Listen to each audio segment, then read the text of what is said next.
Hello dear students, आज हम पढ़ेंगे आपकी क्लास 10th की साइंस की बुक से चैप्टर नंबर 6। चैप्टर नंबर 6 का नाम है लाइफ प्रोसेसेस।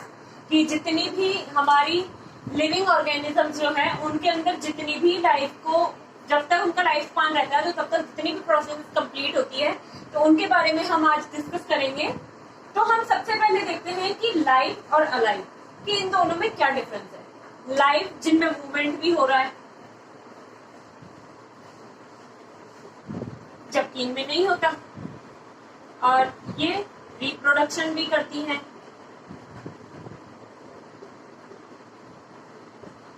ये नहीं करती है।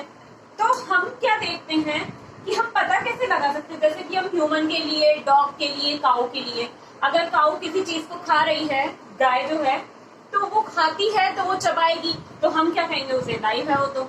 और डॉग जो है वो अगर शाउटिंग करेगा, किसी के ऊपर भौंकेगा तो हम बता सकते हैं कि वो जीवित है।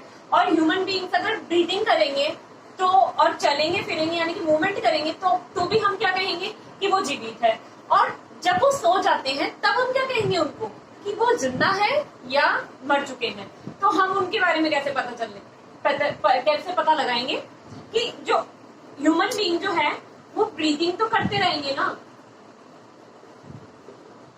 यानी कि सांस तो वो सोते समय भी लेते रहेंगे।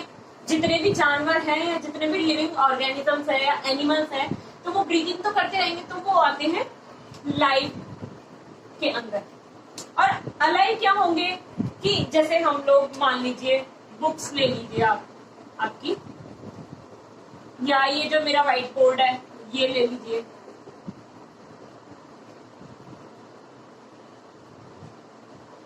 या कोई बिल्डिंग,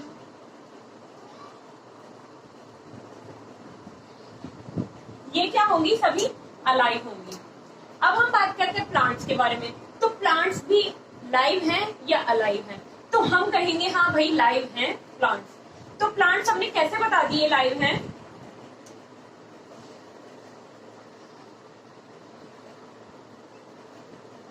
भाई हम प्लांट्स के बारे में पहले के जितने भी वीडियोस हैं उसमें हम डिस्कस कर चुके हैं कि प्लांट्स लाइव हैं। तो वो कैसे हैं? अब वो मूवमेंट तो करते हैं नहीं, लेकिन उनमें जो स्मॉल मॉलिक्यूल्स जो होते हैं या सेल्स कहिए, वो जो है वो कंटिन्यू ग्रोथ करती रहती हैं, या उनमें जो हॉर्मोन्स हैं वो उनके कारण प्लांट की ग्रोथ स्टार्ट हो जाती है, या रिप्रोडक्शन भी करते हैं। प्लांट्स जो है रिप्रोडक्शन भी करते हैं, और इनमें स्पोर्स का या गैमेट्स का भी फॉर्मेशन होता है कि जिससे सेकंड जनरेशन जो है उसका भी डेवलपमेंट ये प्लांट्स जो है कर लेते हैं। तो हम इन्हें किस फील्ड के अंदर डालेंगे? हम इसे लाइव के अंदर डालेंगे। तो अब हम बात करते हैं प्लांट्स के अंदर ही हम वायरस की बात करते हैं। अब वायरस को हम ये तो कह सकते हैं कि वो अलाइव है, लेकिन वो कब अलाइव है, यानी कि कब वो जीवित नहीं है? कि जब वो मनुष्य के शरीर से बाहर है, यानी कि वो ह्यूमन बीइंग्स की बॉडी के बाहर है, तब तो वो क्या है, इनएक्टिव होता है। इनएक्टिव फॉर्म के अंदर होता है। जैसे कि हम बात कर लीजिए, अभी कोरोना वायरस जो है वो पेंडेमिक चल रहा है, तो उसके अंदर हम क्या बात करेंगे कि वो जो एयर के अंदर है, एयर में है, हमें पता है कि वो एयर के अंदर है। एयर में अगर हम लोग मास्क लगाए बिना जाएंगे तो वो हमें कॉज कर सकता है, यानी कि हमें जो है कोरोना वायरस या कोविड-19 डिसीज जो है वो कॉज कर सकता है। लेकिन अब ये एयर के अंदर, तो in air this one is inactive, but in our body जब ये एयर से हमारी बॉडी के अंदर जाएगा तो ये हमारी बॉडी के अंदर क्या करेगा, ये एक्टिव फॉर्म के अंदर हो जाएगा, एक्टिव फॉर्म में हो जाएगा। और ये क्या करेगा, हमारे अंदर डिसीज कॉज करेगा। कोई भी वायरस हो सकता है ये, तो यानी कि इन्फ्लुएंजा वायरस भी हो सकता है, ये कोल्ड कफ भी कर सकता है, हमें फीवर भी कर सकता है। वायरस तो कोई सा भी हो सकता है ना। तो ये क्या होएगा, जब हमारी बॉडी के अंदर एंटर कर जाएगा तब ये एक्टिव फॉर्म के अंदर आ जाएगा। और एक्टिव फॉर्म में आने के बाद में ये खुद की मतलब जितनी भी इसकी क्या होगी, स्ट्रेन होगी, उसमें ये मल्टीपली ग्रो करेगा, यानी कि स्ट्रेन को बढ़ाएगा, मल्टीपल ग्रो करेगा। तो वो खुद की चेन बनाता जाएगा, और जो डिसीज है हमें अपने मतलब हमारी बॉडी को डिसीज घेर लेगी पूरे तरीके से। तो अब हम एक नया टॉपिक लेंगे। इसके अंदर आपने ये तो देख लिया कि क्या लाइव है और क्या अलाइव है। इसमें आपको डिफरेंस जो है अच्छे से पता चल गया है कि हम जो बायोलॉजी के स्टूडेंट्स होते हैं या साइंस जो हम पढ़ते हैं, तो उसमें हम लाइव और अलाइव किस तरीके से डिफरेंशिएट कर सकते हैं चीजों को। तो अब हम देखेंगे व्हाट आर लाइव प्रोसेसेस, कि यानी कि लाइव और अलाइव जो है इनमें लाइव प्रोसेसेस किस तरीके से होती है, कि हम प्लांट्स में देखेंगे, एनिमल्स में देखेंगे। तो हम ये लाइव प्रोसेसेस आगे डिस्कस करते हैं अभी।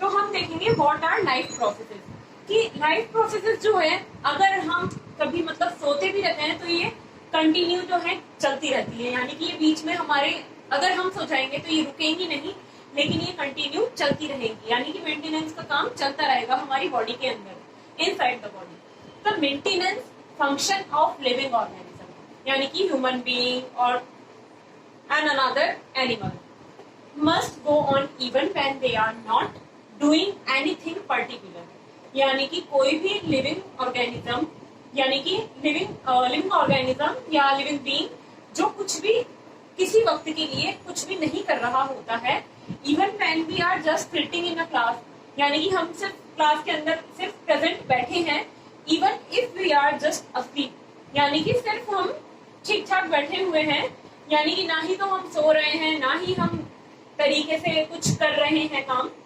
This maintenance job has to go on, the process which together perform this maintenance job are life processes, कि life processes की डेफिनेशन क्या होगी, कि हम जब कुछ भी नहीं कर रहे होते हैं या हम चुपचाप कहीं पर बैठे हुए हैं, तो तब भी हमारे इनसाइड द बॉडी कुछ ना कुछ काम जो है, हमारी एनर्जी बनना है, हमारे न्यूट्रिशन को लेकर के कुछ होना है, या हमारा डाइजेस्ट होना है, फूड डाइजेस्ट हो रहा है, या फिर हमारा मूवमेंट हो रहा है मसल्स के अंदर इनसाइड, तो किसी भी चीज का फॉर्मेशन हो रहा है, यानी कि एटीपी का फॉर्मेशन हो रहा है, तो वो भी होता रहेगा, लेकिन हम बैठे हैं तो ऐसा नहीं है कि वो रुक जाएगा, वो कंटिन्यू चलता रहेगा। तो ये होगी लाइफ प्रोसेसेस जो कभी भी रुकती नहीं है। तो अब हम देखेंगे कि मेंटेनेंस जो होता है, यानी कि सेलुलर मेंटेनेंस जो होता है, वो हो तो रहा है जब हम असली कंडीशन के अंदर भी हैं, यानी कि जब हम कुछ भी नहीं कर रहे होते हैं।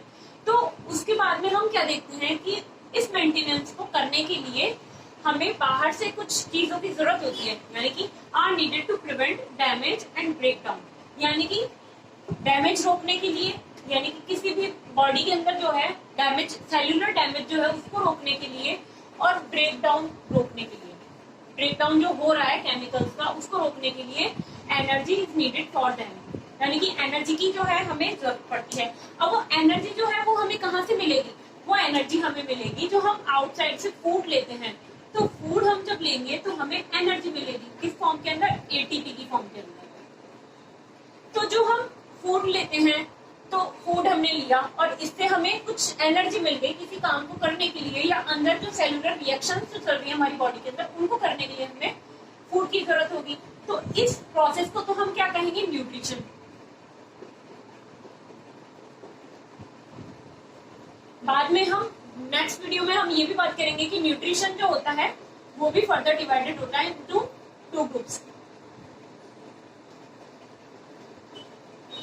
Autotrophic and heterotrophic.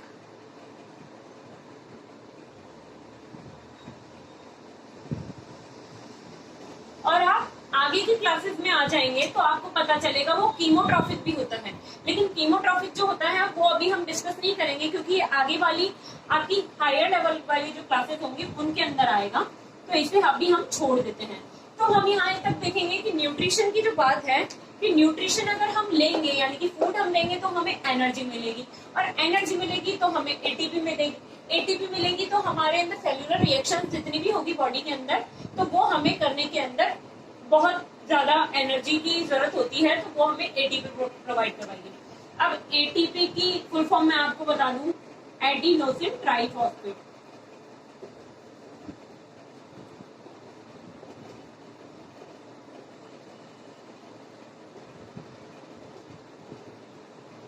Adenosine triphosphate, ये इसकी एटीपी की फुल फॉर्म होती है।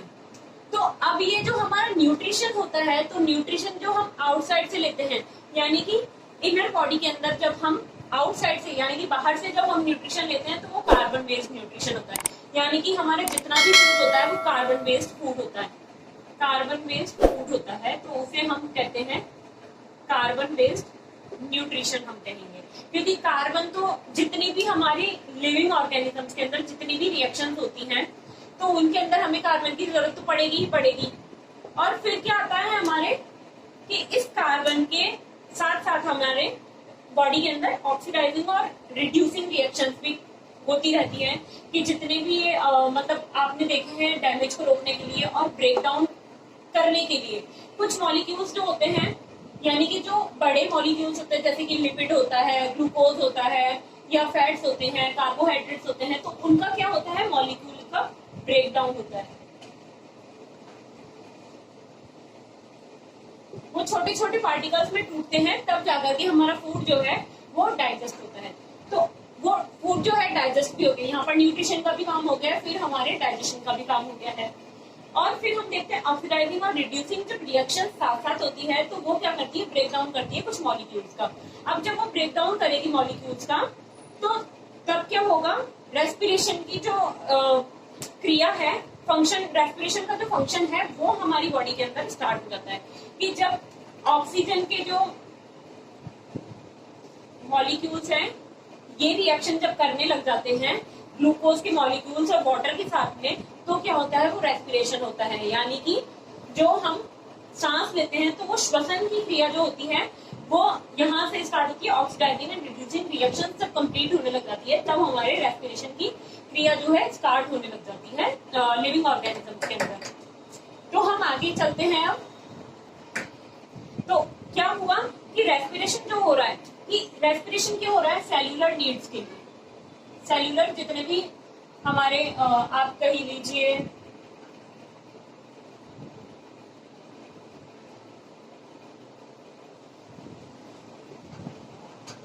यानी कि सेल ऑर्गेनल्स जो है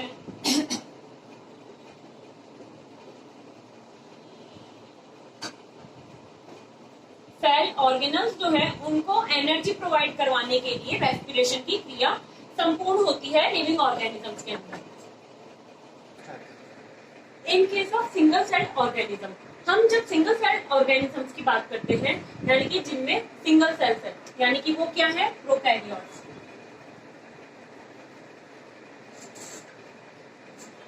तो प्रोकैरियोट्स की जब हम बात करते हैं तो उनमें क्या होता है कि उनकी जो एंटायर सरफेस होती है, entire surface of the organism is in contact with the environment. यानी कि इनकी जो सरफेस होती है, जो स्किन जो होती है वो एटमॉस्फेयर के कांटेक्ट में होती है, यानी कि एनवायरमेंट के कांटेक्ट में होती है। इनके अंदर क्या होता है, नो डाइजेशन, न्यूट्रिशन। न्यूट्रिशन से मतलब है इनटेक ऑफ फूड, फूड लेने के लिए कोई दूसरा कोई माउथ वगैरह की ओपनिंग्स जो है वो नहीं होती है। और एक्सक्रीशन,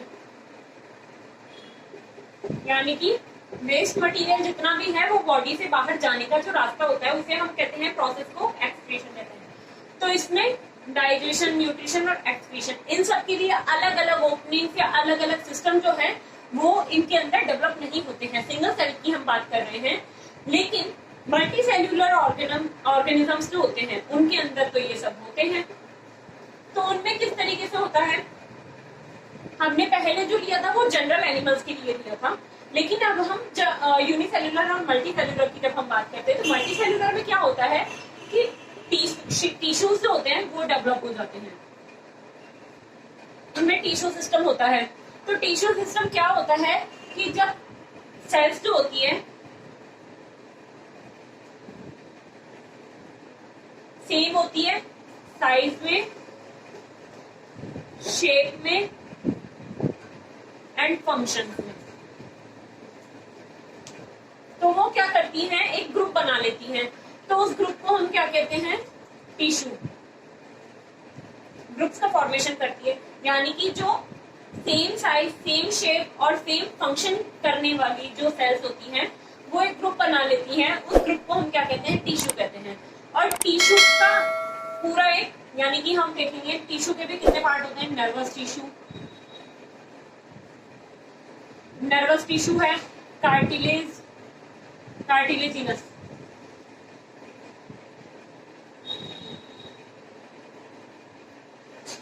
और मस्कुलर टिश्यूज।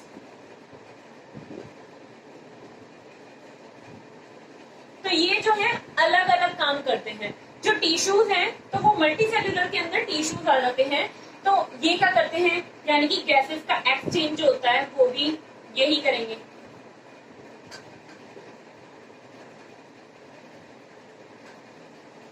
जबकि सिंगल सेल के अंदर तो गैसेस का एक्सचेंज भी इस स्किन के थ्रू ही हो रहा था, लेकिन इसके अंदर जो होता है ये ब्लड होता है इसके अंदर, क्योंकि तो ब्लड क्या करता है, ब्लड के अंदर क्या होता है, एल्वियोलाई प्रेजेंट होती है।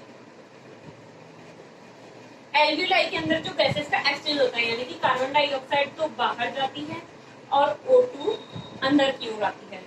तो इस तरीके से जो होता है दोनों में डिवाइड होते हैं, ये कि ये लाइव है, ये अलाइव है, लेकिन इनके अंदर भी फर्दर डिवाइड हो रहे हैं, सिंगल सेल और मल्टी सेल्यूलर ऑर्गेनिजम्स। अब जब हम देखते हैं कि कार्बन जो है, कार्बन की हमें क्या जरूरत पड़ रही है, कि कार्बन हम जो फूड ले रहे हैं, तो जितने भी रिएक्शंस हम कर रहे हैं, कि वो केमिकल रिएक्शंस जो हम कर रहे हैं उसमें हमें कार्बन की जरूरत पड़ रही है। जबकि ऑक्सीजन जो है, ऑक्सीजन की जरूरत क्यों पड़ रही है, कि जो एनर्जी मिलेगी वो हमें ऑक्सीजन के थ्रू ही मिलेगी, कि जितने भी हम फंक्शंस अपने कर सकते हैं बॉडी के अंदर, तो वो एनर्जी जो है हमें ऑक्सीजन से मिलेगी। अब जब ये एनर्जी देते हैं या केमिकल रिएक्शंस करते हैं, तो इनके साथ में क्या होता है, दोनों के साथ में बाई प्रोडक्ट्स भी बनते हैं। प्रोडक्ट्स तो बनेंगे ही, लेकिन बाई प्रोडक्ट्स भी बनेंगे, उन्हें हम कहते हैं उप उत्पाद। उप उत्पाद कहते हैं। लेकिन लिविंग ऑर्गेनिजम्स के अंदर क्या होता है कि ये उप उत्पाद जो है, यानी कि बाई प्रोडक्ट्स जो हैं, ये हार्मफुल हमारे लिए नहीं होते हैं। वेस्ट तो है ये, लेकिन ये हार्मफुल नहीं है। नो हार्मफुल, बट वेस्ट तो है। तो अब इनके लिए क्या किया गया, एक एक्सक्रीशन सिस्टम जो है, यानी कि एक्सक्रीटरी टिश्यूज, उसकी भी जरूरत पड़ी।